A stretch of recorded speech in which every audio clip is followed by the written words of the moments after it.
Te despiertas una mañana y tu destino ya ha sido firmado por otra persona. No hubo juicio justo. No hubo debate público. Solo una firma, silenciosa, escondida en un expediente que nunca debiste ver. En Nigeria, así comienza el nido. No con gritos, sino con tapels. Con tinta. Con sellos oficials. Y con un silencio tan pesado que parece religioso. Oso ra inicio tenso. No por una guerra, no por un golpe de estado, sino por algo mucho más peligroso, documentos legales y preparados. Tapels que no deberían existir, pero existen. La telegrafianza flota en el aire como una amenaza. No como una promesa. Porque cuando el poder se siente acorralado, la ley deja de ser protección y se convierte en arma. Moxie Nnamdi Kanu no está libre. Pero su libertad ya fue escrita. Y eso, en un sistema construido sobre el control, es una bomba. No hay explications oficiales. No hay comunicados claros. Solo imágenes, edificios cerrados, reuniones nocturnas, teléfonos que no dejan de sonar. Cuando Dios guarda silencio, el poder grita. Y Nigeria está gritando. Este no es un rumor de redes sociales. No es propaganda emocional. Es miedo institucional. Porque alguien firmó algo que no debía firmarse todavía. Y cuando una firma aparece antes del anuncio, significa que el sistema se está moviendo a espaldas del pueblo. La fianza estaba lista. Eso es lo que aterra. No quien será liberado, sino quien se atrevió a preparar el camino.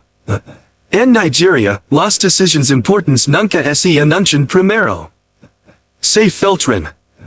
Y cuando se filtran, es porque alguien perdió el control. Si crees que esto es exageración, espera. Porque todo quedó registrado. Todo tiene expedient. Todo tiene huella. Y lo que viene después no es un discurso, es una autopsia del poder. Esto es justicia, o es extorsión contra el legal? Abubakar Malami cayó. Y con él, la excusa oficial.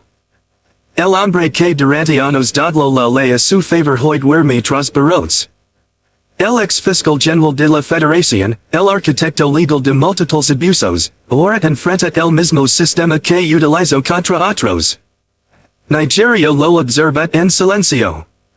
Porque esto no es solo una queda política. Es karma institucional. Malami, el mismo hombre que defendió públicamente la rendition ilegal de Nnamdi Kanu desde Kenya, no tiene nadie que lo defienda. Su solicitud de fianza fue rechazada. Exactamente como el bloqueo la de Kanu, la ironía no es poética. Es brutal. La EFCC no actual con discursos. Actual con archivos, cuentas bancarias, transferencias internacionales, contratos falsos y evidencia suficiente para mantenerlo encerrado mientras las investigaciones continúan. El mensaje es claro. El poder que se usa sin límites siempre vuelve como prisión.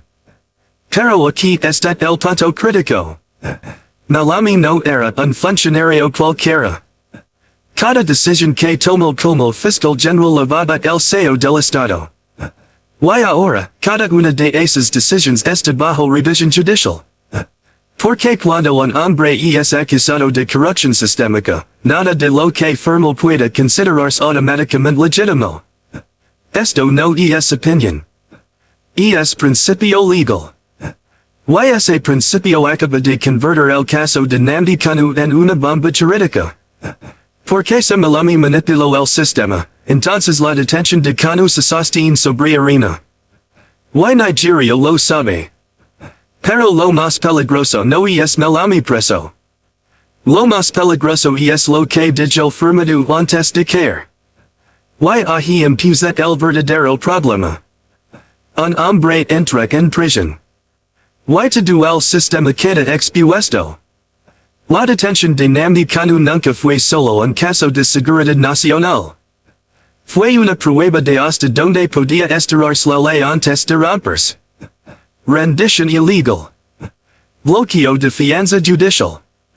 Detention prolongada sin base constitutional salida. Todo con una sola firma al fondo. La del fiscal general. Ploy, esa firma está contaminada. Porque quien la estampo está acusado de abusar del poder. Y cuando la raíz está podrida, el árbol no se sostiene. Aquí es donde entra el Consejo Judicial Nacional, el NJC. El símbolo máximo de la justicia nigeriana. No como institución perfecta, sino como último espejo. ¿Puede el sistema corregirse a sí mismo? ¿O se protegerá detrás de formalismos vacíos? La injusticia ya no es accidental. Es estructural. Y cuando se vuelve estructura, deja de ser error y se convierte en política. Los documentos existen. Las órdenes existen. La cadena de decisiones está clara. Y ahora, con Malami fuera del tablero, nadie puede fingir que no lo sabía. Nigeria enfrenta una pregunta incómoda, ¿es la ley fue secuestrada desde dentro, ¿quién protege al ciudadano? Y entonces, la bomba estalla. Porque los papeles no solo existen. Están listos. ¿Quién se atrevería a firmarlos? Dicen seguridad para ocultar miedo. Dicen internacional para esconder prisión internacional. Porque esta historia ya no pertenece solo a Nigeria. Estados Unidos y Israel están observando. Y no como espectadores neutrales. La prisión no es diplomacia amable. Es palanca de poder. Estados Unidos ha dejado claro que la detención continua de Nnamdi Kanu bajo bases legales questionables es inaceptable. No en público. En privado. Donde las palabras pesan más. Nigeria depende de relaciones estratégicas, cooperación en seguridad, inversión extranjera y legitimidad internacional. Cuando Washington habla en ese tono, no es sugerencia. Es advertencia. Israel añadió otra capa. No por altruismo, sino por experiencia. Un estado que conoce el costo de manejar conflictos internos mal resueltos entiende que la detención indefinida sin legalidad no trae estabilidad. Solo pospone el conflicto. Nigeria fue colocada sobre la mesa internacional. No como víctima. Como responsable. Pero lo que nadie dice en voz alta es esto, cuando el poder extranjero presiona, es porque el sistema interno ya falló. Y la parte más peligrosa de esta historia no así dice. Porque no se trata solo de liberar a Kanu, se trata de quien admite que lo encarceló ilegalmente. Bola Tinubu está atrapado. Y cuando el líder se queda sin salidas limpias, el pueblo paga el precio. Si libera a Kanu, parecerá débil. Si lo mantiene preso, desafía a la comunidad internacional y a su propia constitución. No hay victoria fácil. Solo danos controlados. Como David perseguido por Saul, el poder entra en pánico cuando pierde control moral. Tinubu herdu un sistema podrido y ahora debe decidir si lo limpia, o lo defiende. Los halcones internos gritan seguridad. Los aliados externos exigen legalidad. Y en medio, una firma y estampada. Cuando el poder tiembla, necesita un sacrificio. Y Nigeria siente que alguien será ofrecido para salvar la cara del sistema. Pero el reloj corre. Y la historia no espera. El NJC es la última prueba. No para Kanu, para Nigeria. La justicia on se mantiene de pie? ¿O solo se inclina ante el poder? El dolor del ciudadano es simple, la ley me protege, o me persigue? Si esto te resulta familiar, es porque el molde se repite. Y cuando se repite, ya no es excepción. Es sistema. La línea roja está aquí. Y cruzarla no tendrá retorno. Los nombres cambian. El método no. arrester, detainer, negotiator, calmor, controller la narrativa, pero esta vez, algo fallo, porque alguien firmo. What esa firma lo cambia todo. La pregunta ya no es Kanu es quien controla el Estado. Suscribit. Porque lo que viene después no será cómodo. Las elections no deciden la libertad. La ley sí. Quien la sostiene? Moisés dudó. Esther habló. Ambos cambiaron el destino cuando el momento lo exigió. Esto no es un llamado parado. Es un veredicto moral. Escribanos plus tutes. Porque el silencio también firma. El poder nunca se de golpe. Primero se agrieta. Luego se justifica. Y finalmente se delata a sí mismo. Nigeria está exactamente en ese punto. El momento en que la narrativa oficial ya no puede sostener sin contradicciones visibles. Cuando cada comunicado suena defensivo. Cuando cada silencio grita más que cualquier discurso. Lo que estamos presenciando no es solo una crisis política. Es una crisis de legitimidad. Porque el Estado puede sobrevivir a la protesta, pero no sobrevive la pérdida de autoridad moral. Y en el caso de Nnamdi Kanu, esa autoridad fue erosionada firma por firma, mentira por mentira, hasta quedar completamente expuesta. La fianza preparada no es un gesto humanitario. Es una admisión tácita. Es el reconocimiento interno de que el caso no aguanta más prisión, en ilegal en internacional. Nadie prepara documentos de liberación si está seguro de su posición. Solo lo hace quien sabe que el terreno ya se hundió bajo sus pies. Y aquí está el detalle que muchos evitan decir, no fue la calle la que forzó este punto. Fue el expediente. Fueron los archivos. Fueron las huellas legales que Malami dejó atrás y que ahora se han convertido en pruebas contra todo un sistema.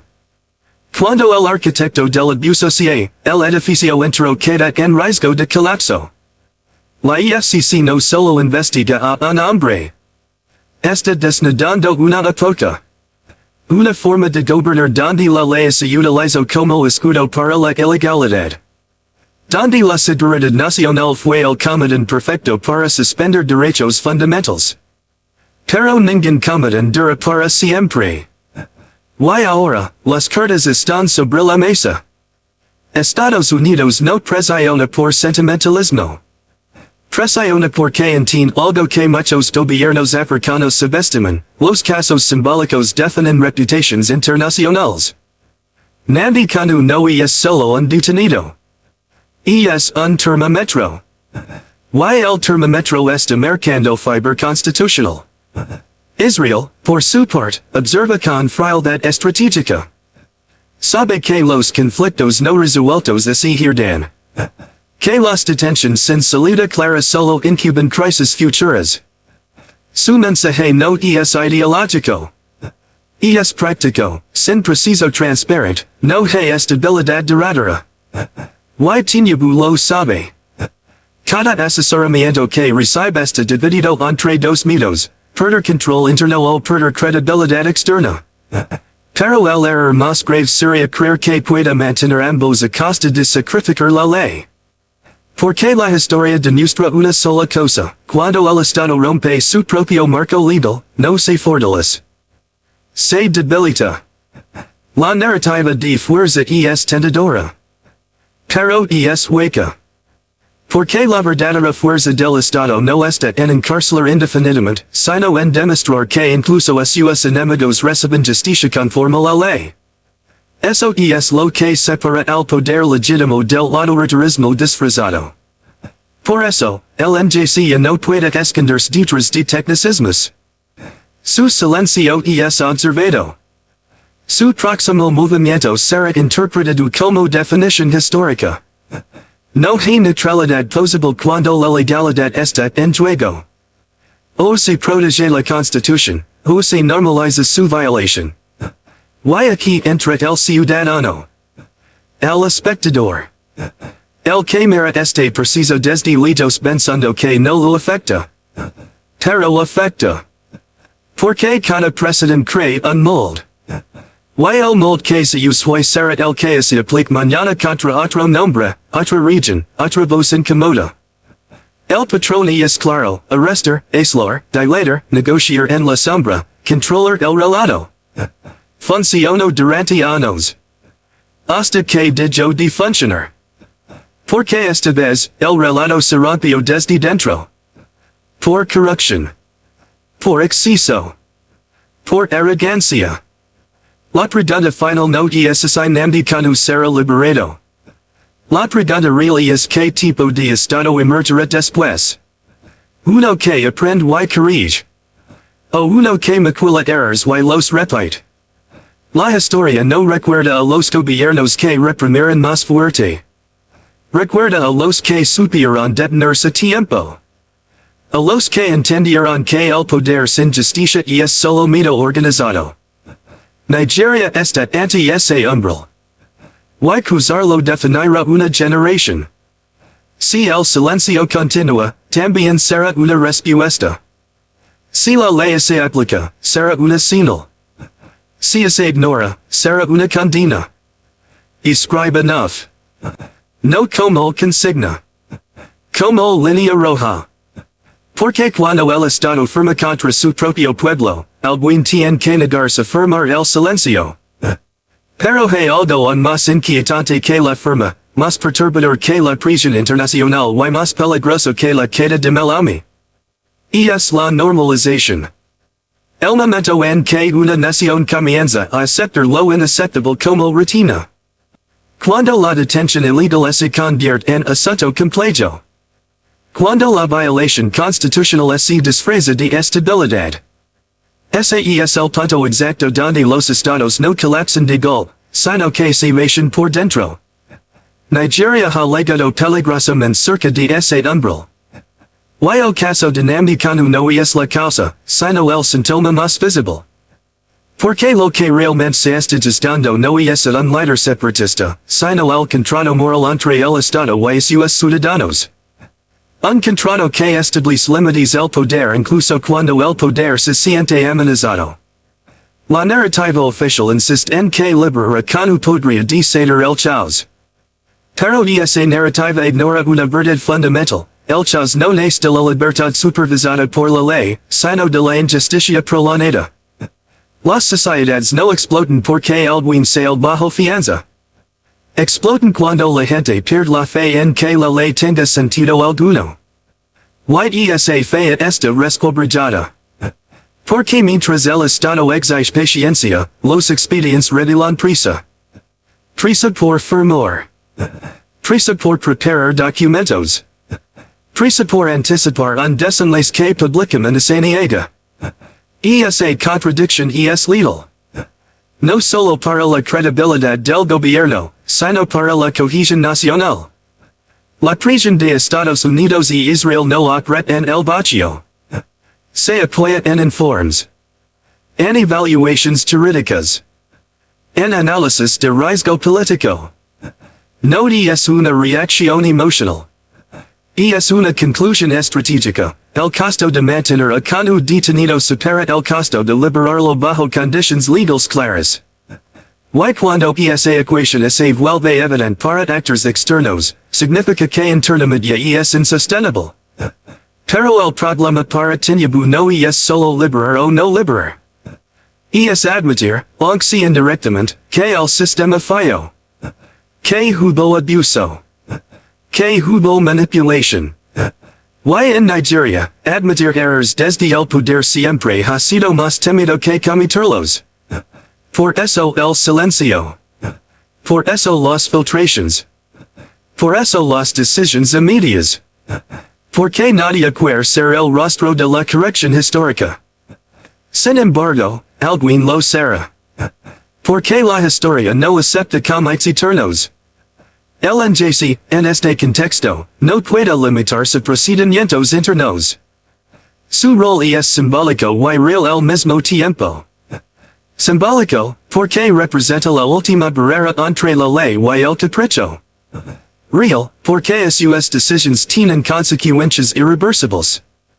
Cada día que pasa sin una postura clara, el daño se profundiza. Y el daño no es abstracto. Se siente en la calle. En la desconfianza. En la percepción de que la ley es un privilegio y no un derecho. Cuando es el otro, la ciudadanía se retrae o se radicaliza. Ambas opciones son veneno para cualquier estado. El patrón de poder que Nigeria ha repetido durante décadas está siendo